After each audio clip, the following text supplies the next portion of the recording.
자, 우리 다 같이 가슴에 손을 얹고, 그리고 우리가 스스로에게 자문을 합니다. 이건 형식적으로 하는 게 아니에요. 내 진심으로 물어보겠습니다. 나는 정말 하나님을 믿는가? 두 번째, 부활 영생을 내가 믿는가? 이제 고백하겠습니다.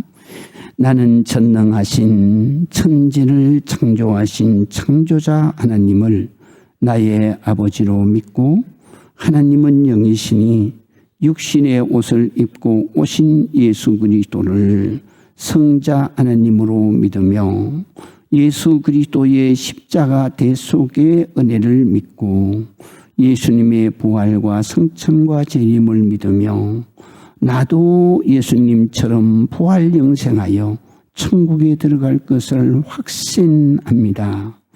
나는 예수님의 영이신 성령님을 마음에 영접 모시고 늘 기도하며 성령의 인도하심을 받아 하나님의 자녀로서 그의 권세인 기도의 권능으로 삶의 모든 문제를 해결하고 매일 매시간 기도하고 나의 죄를 회개함으로 하나님 아버지의 자녀의 자격과 권세와 유쾌한 삶을 회복하고 완전한 삶, 씻음받은 유쾌한 삶으로 일생을 살고 부활 영생하여 천국에 들어가 영원한 삶을 누릴 것을 믿습니다. 나는 사도신경을 나의 신앙 고백으로, 주기도문을 나의 기도로 매일 드리며 살겠습니다. 나는 하나님의 선택받은 자녀일 뿐 아니라 하나님 아버지의 증인으로, 예수님의 제자로 말씀을 전파하고 생명을 살리며 제자 삼아 하나님의 나라가 이 땅에 임하도록 최선을 다하겠습니다. 영생이란 하나님의 자녀의 자격을 얻습니다. 하나님이 책임을 지신다는 말이죠. 두 번째, 하나님 자녀의 권세를 가집니다. 기도의 권세인데요, 바로 말의 권세입니다. 우리가 기도할 때 하나님이 다 시행하시는 자녀의 왕의 권세를 가진다. 그 다음에 세 번째는 완전한 삶. 에덴이 기쁨인데 기쁨의 삶, 유쾌한 삶, 기쁨의 최고의 삶이 유쾌한 삶이다. 그 삶은 환희의 삶이고 평안의 삶이고 참 만족의 삶이다. 이것이 바로 영생인데, 영원한 사후의 영생, 천국 낙원의 삶을 보장받습니다. 자, 이제 7장, 지난 주간에 우리가 공부하여 깨달은 말씀이죠. 이 로마서는 가장 어려운 성경이 7장입니다. 7장은 8장을 가기 전에 교리를 계속 가르치는 거예요. 서신서에는 예를 들지 않아요. 그런데 로마서에는 특별히 바로 7장에는 예를 들었어요. 이 예를 드는 것은 그냥 이야기하면 이해가 안 되기 때문에, 그래서 남편의 예를 들은 거예요. 그래서 그만큼 예를 들은 말씀은 성경에서 바로 그것은 그만큼 우리 인간이 이해하기 어려운 논리의 말씀이기 때문에, 그렇기 때문에 예수님도 예를 드는 거예요. 그리고 서신서에는 예를 들지 않아도 다 이해를 할 수 있는 그러한 말씀인데, 특별히 로마서 7장은 이것은 복잡해요. 왜냐하면 본능과 양심과 성령과 악령과 욕심과 욕망에 얽혀진 인간 심리의 바로 관계를 설명해야 되기 때문에 이것은 굉장히 어려운 거예요. 그래서 예를 들어서 말씀을 하셨다. 그래서 지난 주간에 제가 말씀을 드립니다. 그래서 우리가 한번 교육받은 대로 한번 읽어보겠습니다. 제가 요약을 했습니다. 7장은 그리스도의 대속의 은혜를 율법 곧 모세 오경을 먼저 알고 믿은 유대인들에게도 전하기 위해서 말씀을 하십니다. 요점은 율법에 대하여 죽었다. 즉 율법이 밝히는 것은 죄인데 죄에서 너희가 구원받지 못하고 죽었다.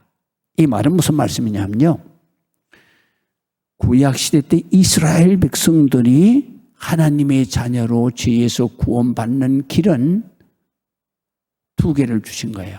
하나는 뭐냐면 이런 것이 죄다라고 하는 죄를 밝히는 것을 바로 율법이라 그래요. 그게 이제 대표적인 게 뭐냐? 십계명이라고 우리가 배웠잖아요. 그래서 십계명을 통해서 내가 이런 거는 죄다라는 걸 깨닫게 되는 거예요.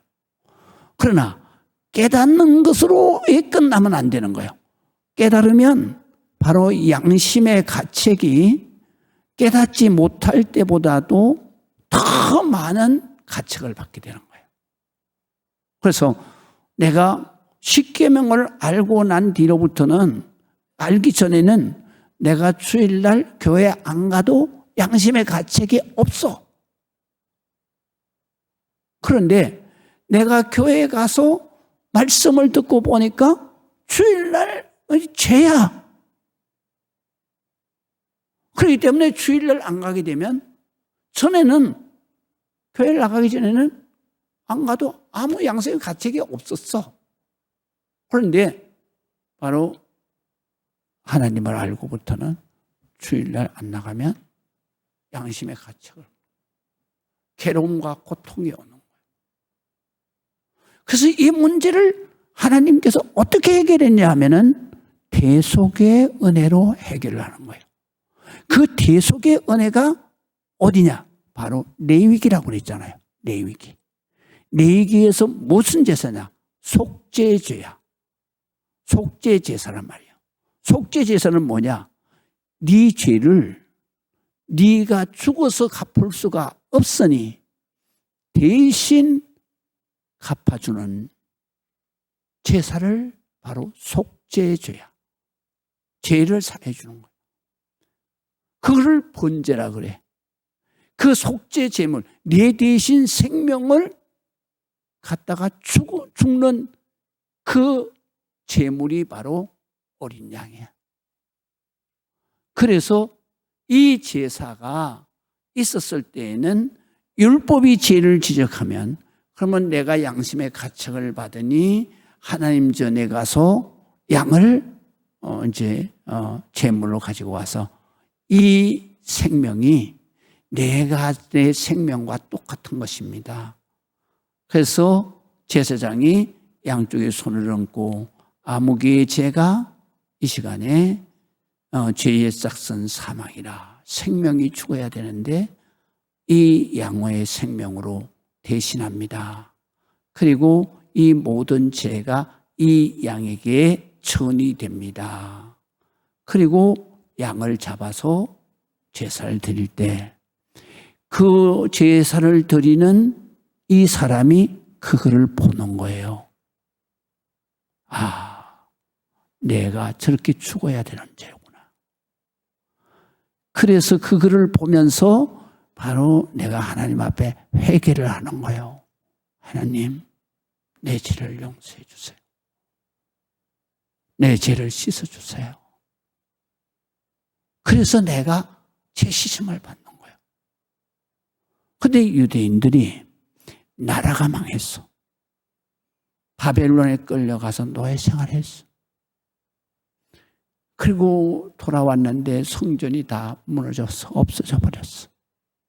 다시 또 로마에게 망해가지고 또 끌려가가지고, 그래가지고 세상 곳곳으로 흩어져서 디아스포라가 됐어. 흩어진 민족이다, 그런 말이에요. 그들이 성전에 와서 속죄제를 드릴 수가 없는 거예요. 그러니까 그들이 있는 곳에서 제사는 못 드리고 율법 성경만 맨날 읽는 거예요. 그러면 맨날 성경을 읽으면 양심의 가치가 계속 늘어나는 거예요. 그러다 보니까 유대인들이 아예 포기해버린 거예요. 그리고 살아가는 거예요. 그런데 그것을 바로 하나님 아버지가 유대인뿐만 아니라 모든 인간이 고통 속에서 죽어가는 것을 보시고 우리 주님이 바로 인간의 옷을 입고 이 땅 위에 오셨다. 그분이 바로 메시아인데 히브리 말로 메시아는 우리를 죄에서 죄값을 대신 지불하고 우리를 살려내시는 분이다. 그래서 하나님은 영이시니까 육신을 입고 오셔야 되잖아요. 그래서 예수님은 성자 하나님, 다시 말하면 거룩한 하나님의 영이 육신의 옷을 입고 오셔서 우리의 죄값을 하나님 아버지가 대신 갚아주셨다. 죄의 싹선 사망이다. 그래서 내가 그리스도와 함께 십자가에 못 박혔나니 예수님의 죽음은 바로 어린 양의 죽음과 똑같이 내 죽음이다. 못 박혀 죽었나니 이제 내가 사는 것은 내가 사는 것이 아니요 내 안에 그리스도께서 사신 것이다. 그래서 내가 이제 내 안에 바로 내 욕심, 욕망이 사는 게 아니라 예수님이 내 안에 사시는 것이다. 그래서 우리가 예수의 이름으로 죄를 회개할 때 씻음을 받게 된다. 그리고 예수의 이름으로 기도하면 하나님이 다 시행을 하신다. 할렐루야. 그것이 요점이죠. 그래서 우리가 그런 논리를 마음에 새기고 한번 읽어서 쭉 내려가겠습니다. 7장은 그리스도의 대속의 은혜, 율법, 모세오경을 먼저 알고 있는 유대인들에게도 전하기 위해서 말씀을 하십니다. 요점은 율법에 대해서 죽었다. 즉 율법이 밝히는 죄에 대해서 죽었다라는 것입니다. 죽었다는 말은 그걸로 인해서 하나님과 영원히 단절됐다 이런 말이에요. 그 죽음은 단절됐다는 뜻입니다. 하나님과. 그 다음에 7장의 중요한 단어는 율법, 남편, 죽음, 자유이며 이 단어들의 뜻과 관계를 통해서 예수 그리스도의 자유 주신 대속의 은혜로 양심의 자유를 얻은 은혜를 설명합니다. 사도 바울은 왜 이 단어를 이해시키기 위해 결혼한 여인을 예로 듭니다. 즉 여인은 인간, 나를 말하는 것입니다. 그 다음에 법적으로 결혼을 했다라는 것은 율법을 말해요. 그래서 율법은 언약이라 그랬죠. 언약은 갑과 을이 계약한 것을 말하는 거예요. 그래서 구약 성경을 올드 테스트먼트, 바로 전의 약속이다라는 것이고, 그 다음에 신약을 뉴 테스트먼트, 바로 새롭게 예수님이 오심으로 새롭게 맺은 계약이다라는 뜻이에요. 그렇기 때문에 계약은 갑도 을도 지켜야 되는 거예요. 지킬 때 계약의 내용이 성사가 돼요. 그게 뭐냐? 바로 축복이에요. 그게 바로 영생이에요. 지키지 않으면 파기가 돼요. 그러면 뭐예요? 그거는 죄고 그 다음에 죽음이에요. 영원한 멸망으로 끝나는 거예요. 그런 뜻입니다. 그래서 바로 여인은 인간, 그 다음에 법적으로 결혼을 합니다. 그것은 바로 하나님의 말씀, 율법을 말하는 거예요. 그래서 결혼을 하면 법적 남편의 율법의 지배를 받습니다. 그래서 율법으로만 살면 죄를 깨닫기는 합니다. 그래서 나의 더 많은 죄를 알게 됩니다. 그러다 보니 양심의 가책은 더 심화됩니다. 양심의 고통은 더욱 심해지고 죄악의 지배는 더욱 심해집니다. 더 심해집니다. 이 고통은 죽어야 끝나는데 죽을 수는 없는 것입니다. 그러나 남편, 율법이 죽으면 남편의 법적 구속에서 해방되는 것입니다. 자유하는 것입니다. 그래서 여기에 남편이 죽는데 남편이 뭐냐? 율법이 죽는 게 아니라 여기서 남편은 뭐냐면 율법이 지적한 죄를 죽는 거예요. 그래서 율법에 계약한 그 조항이 뭐냐? 바로 계약서가 죄가 아니라 바로 계약서가 요런 거를 하면은 죄다라고 하는 거예요. 그래서 바로 남편이 죽는다는 얘기는 그 율법의 계약서의 조항으로 인한 죄가 죽는다는 얘기예요. 그런 의미예요. 그래서 남편의 죽음은 남편은 율법이 지적하는 죄를 의미합니다. 그리고 율법을 아는 유대인들은 율법의 지배를 받습니다. 남편은 율법이 지적하는 죄를 의미합니다. 남편의 죽음은 예수 그리스도의 대속의 은혜, 바로 십자가 죽음. 그래서 십자가에 내가 그리스도와 함께 십자가에 못 박혔나니 죽었다는 얘기잖아요. 그래서 뒤에 보면 갈라디아서 2장 20절, 그 다음에 로마서 7장 3절은 같은 의미로 말씀이 되어지는 거예요. 내가 그리스도와 함께 죽으면 율법이 내 양심에 지적한 모든 죄가 다 죽는 것이다. 없어지는 것이다. 이런 말이에요. 그래서 남편이 죽음은 예수 그리스도의 죽음을 의미하고 그래서 죄의 지배에서 해방되는 것입니다. 남편의 죽음은 예수 그리스도의 대속의 은혜 십자가의 죽음 연합한 나의 본능 죄악 옛사랑 이것이 죽는 것입니다. 그 다음에 그래서 1번을 또 보시겠어요? 육신의 지배 본능을 받을 때에는 아무리 율법으로 죄를 일깨워 주어도 죄의 욕망, 본능이 역사해서 결국은 죽음에 이르게 되는데 이제는 우리가 얽매였던 율법에 대하여 죽고 거기에서 해방이 됐습니다.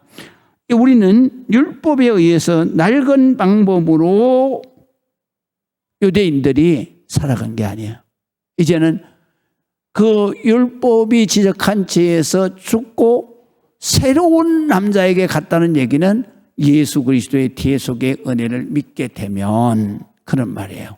그러면 바로 이 죄에서 지배받던 것이 끝나고 그 다음에 남편에게 가서 바로 새로운 은혜로 살아가는 것이다.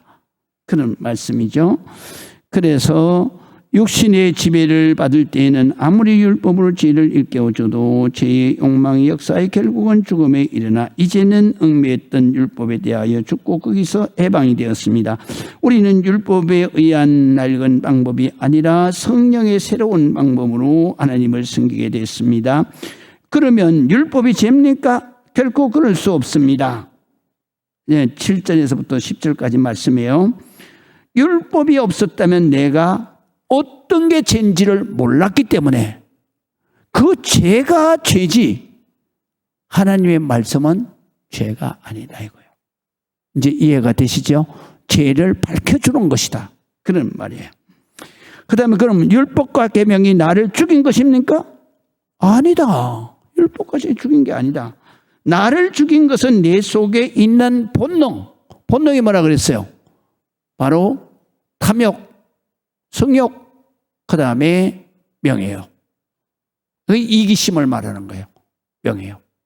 이 세 가지가 내 본능이에요. 타고난 사람은 다 이걸 가지고 있어요. 그럼 매 순간마다 이것이 작동을 해서 내 욕심과 욕망을 만들어내고 그 욕심과 욕망이 잉태한 적 죄를 낳고 죄가 그 통 속으로 들어오는 거예요. 그렇게 들어와서 그래서 그 죄가 들어온 곳에는 성령이 떠나가고 악령이 들어오는 거예요. 하나님의 생각이 떠나가고 바로 사탄 마귀의 생각이 그리로 들어오는 거예요. 그래서 사탄 마귀의 지배를 받는 거예요. 그래서 우리가 양심이 두려움을 느끼고 괴로움과 고통을 당하는 거예요.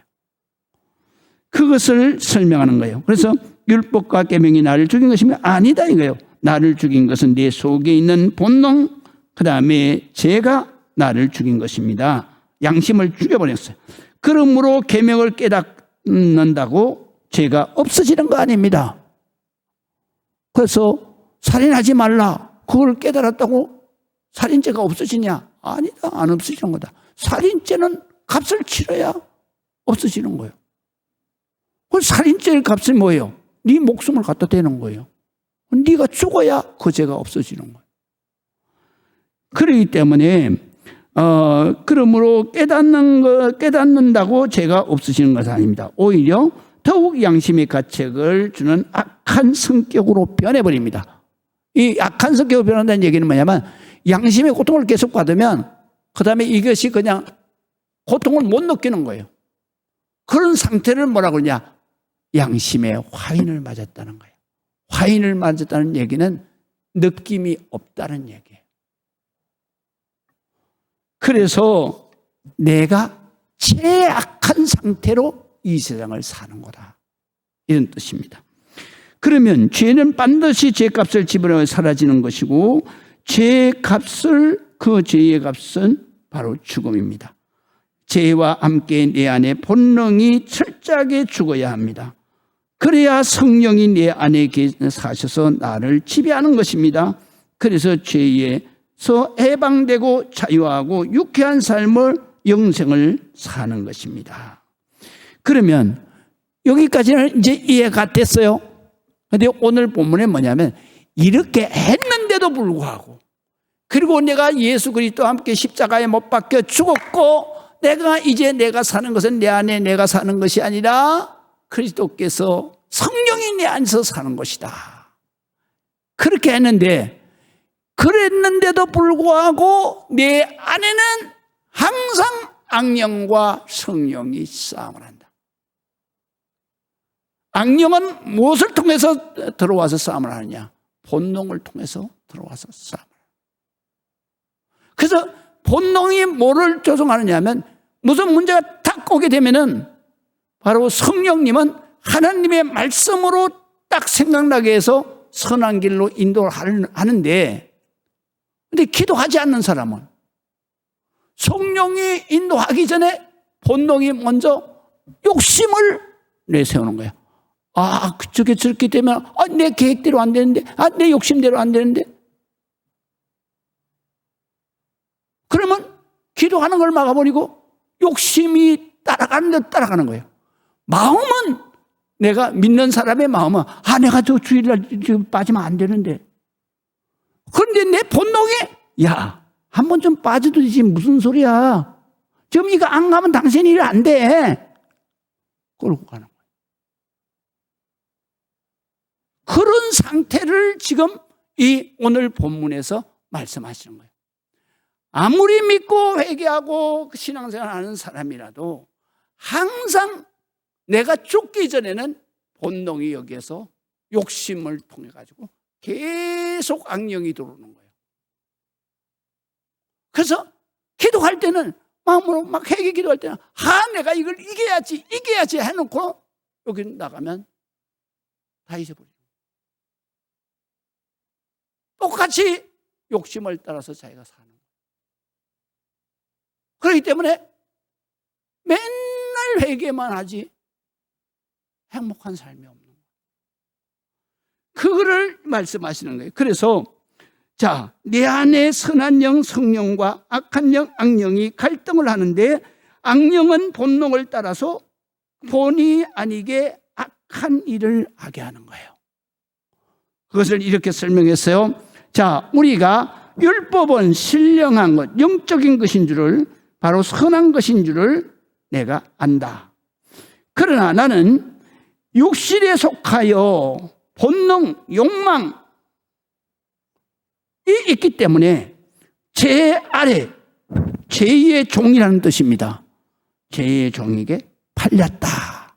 그래서 이 팔렸도다라는 얘기는 헬란 말로 바로 죄의 노예가 되었다, 이런 말이에요. 그래서 팔렸다. 내가 행하는 것은 내가 알지, 이해는 한다 이 말이야. 이해를 해야 되는데 알지 못하는 말.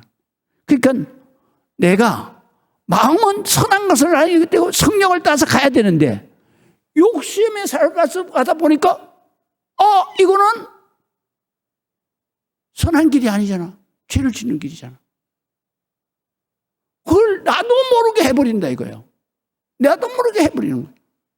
그래서 이 예를 내가 알지 못하노니 곧 내가 원하는 것은 의로움, 성령의 인도하심, 의로운 것은 행하지 아니하고 도리어 미워하는 것, 원치 않는 악한 대로만 자꾸 실천한다 이거야. 따라간다 이거예요. 행함을.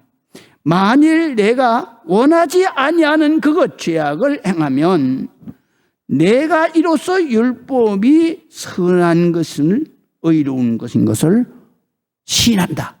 알게 된다 이거야. 자각하게 된다. 이게 율법이 이게 악한 게 아니로구나. 죄가 아니구나.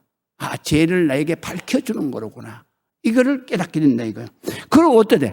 욕망을 따라서 살다 보면 죄를 질 때 그때 하나님의 말씀대로 순종하지 않으면 이 죄가 들어오는구나. 그래서 율법은 선한 것인 것을 네가 알게 되는 것이다. 이런 말. 그래서 17절 보겠어요. 이제는 그것 죄악을 행하는 자가 내가 아니다. 내가라는 얘기는 뭐냐면 내 양심이 바로 그렇게 행하는 게 아니다. 그럼 누가 그렇게 행하느냐? 내 안에 욕심, 죄가 바로 그렇게 행동하게 하는 것이다. 이거를 깨달아야 된다. 이제는 그것을 행하는 것이 내가 아니고 내 속에 이 거하는 죄, 욕심에 의한 죄가 그렇게 행동하게 하는 것이다.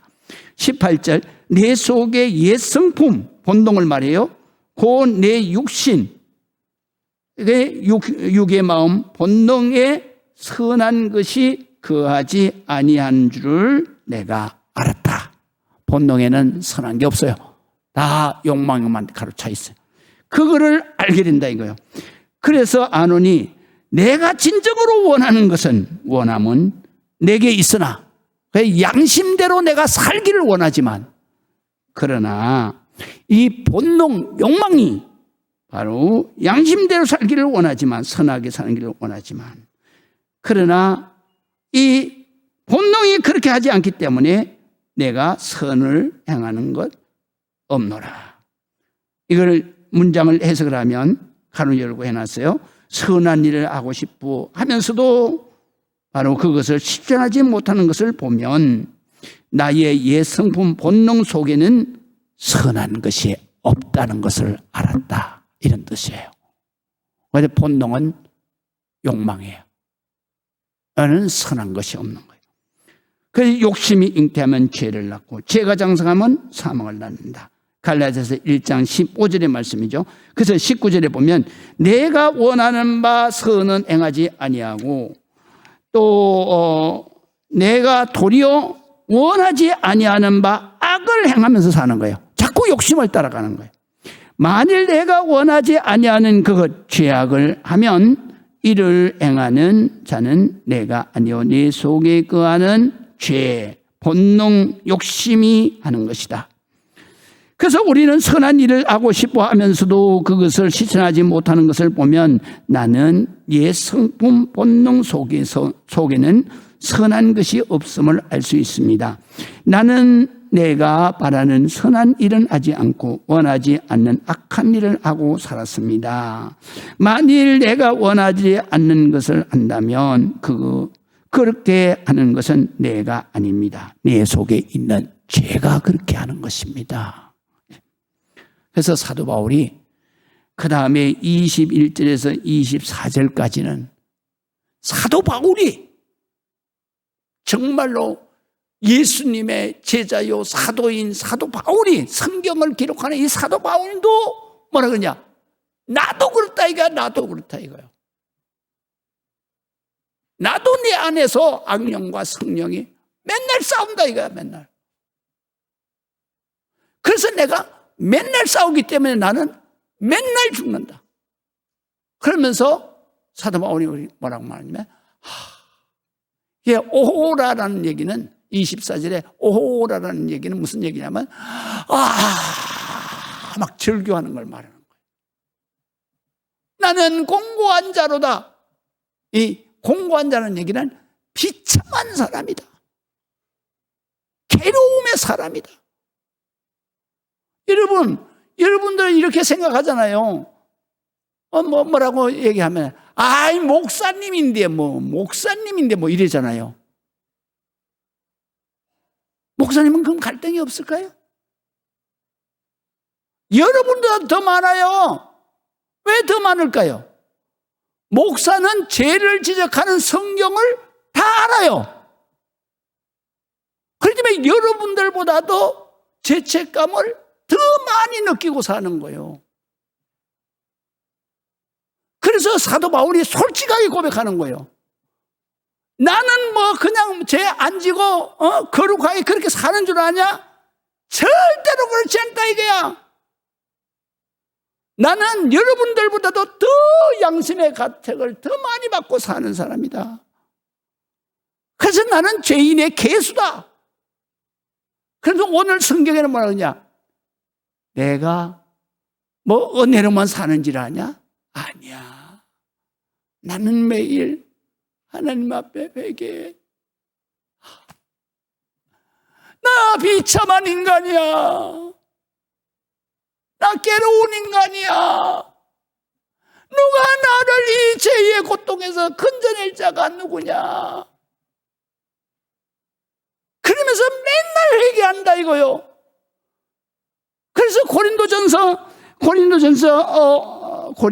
몇 장이야? 고린도전서 15장 31절에 보면 나는 날마다 죽노라 그랬어. 왜 죽어? 나의 자랑을 두고 다는 하는데 나는 날마다 죽는다 이거예요. 죽는 게 뭐예요? 날마다 내가 비참하니.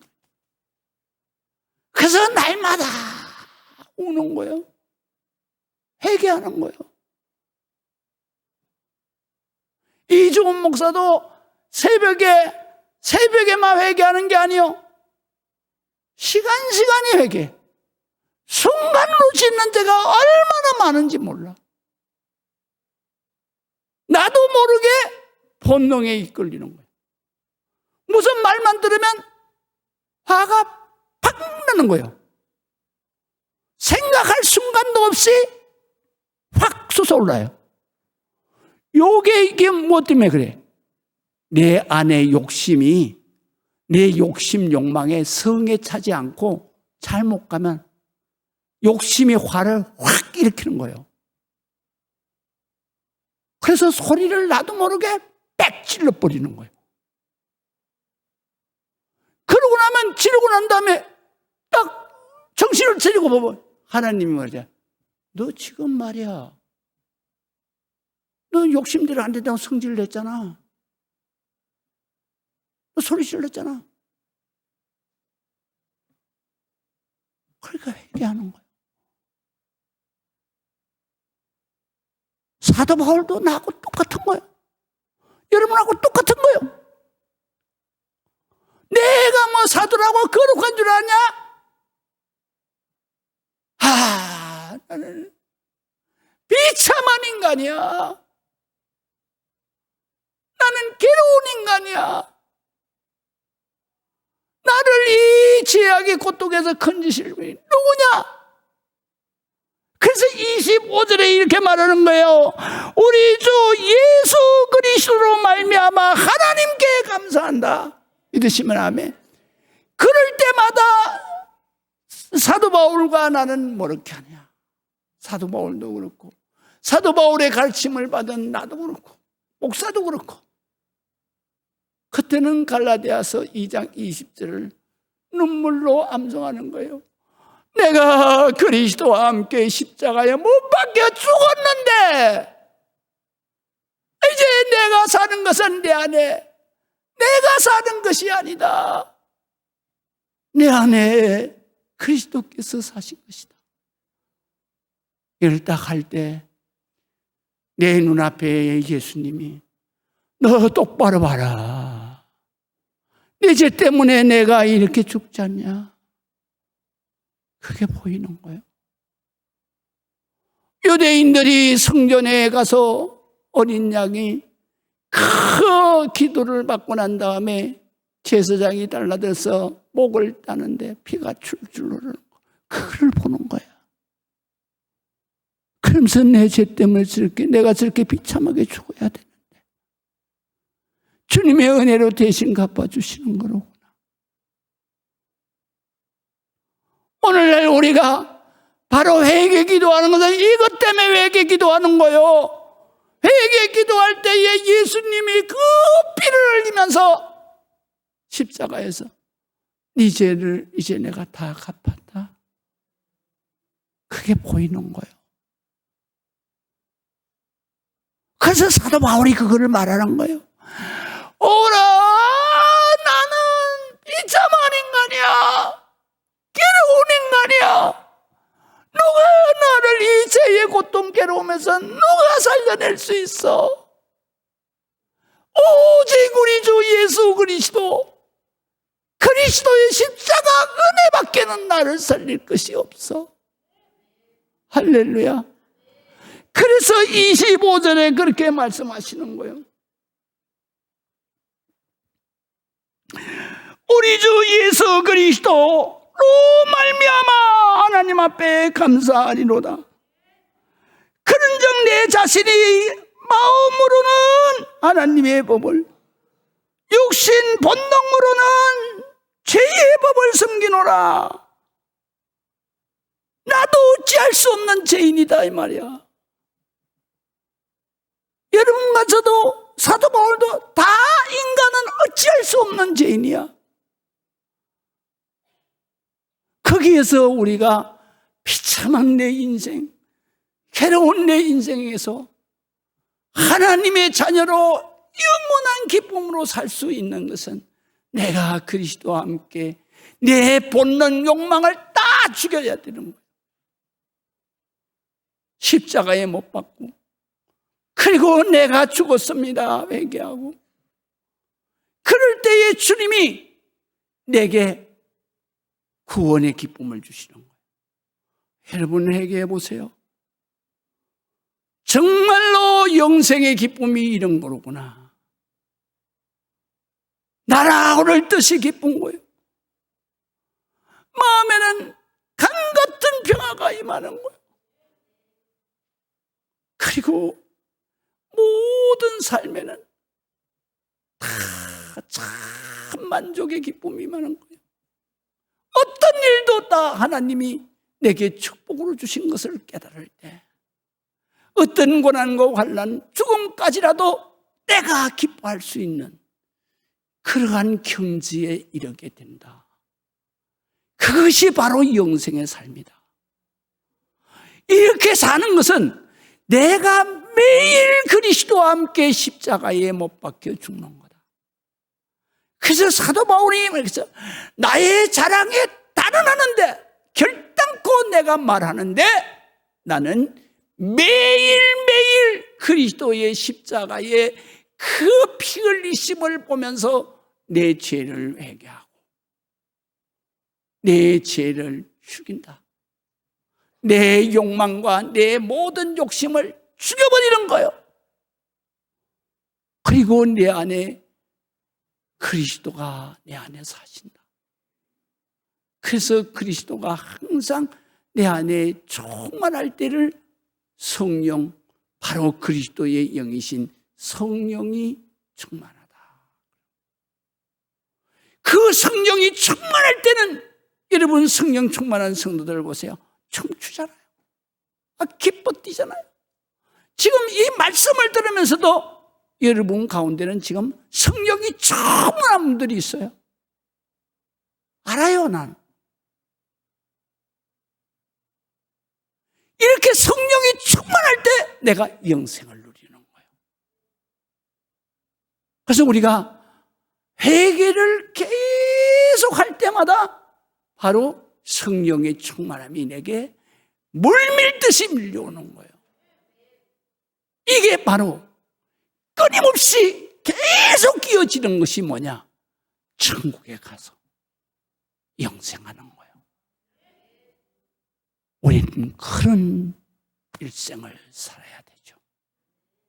기도하시겠습니다.